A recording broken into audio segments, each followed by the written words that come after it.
9 ऑगस्टला मोठा कार्यक्रम करू असं म्हटलंय शिंदेंनी. शिंदेंचं ठाण्यामधील पक्षप्रवेशाच्या कार्यक्रमात सूचक वक्तव्य आहे.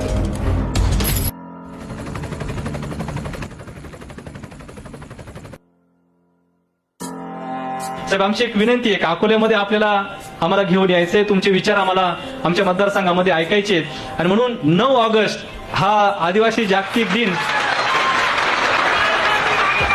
संपूर्ण जगामध्ये जागतिक आदिवासी दिन मोठ्या उत्साहामध्ये साजरा होत असतो.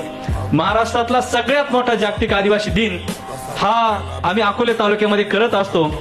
त्याचं कारण अकोला तालुका हा आद्य क्रांतिकारक राघोजी भांगरे आणि क्रांतिकारक राया ठाकर यांची जन्मभूमी आहे. 50 ते 60 हजार लोक एकत्र येऊन साहेब तो कार्यक्रम आम्ही दरवर्षी करत असतो आणि म्हणून आजची आमची एकच विनंती आहे की तुम्ही त्या कार्यक्रमाला आम्हाला वेळ द्या, अशा प्रकारची आमची विनंती आहे. दुसरा टप्पा करायचा आहे 9 ऑगस्टला नक्कीच आपल्याला मोठा कार्यक्रम करू आपण.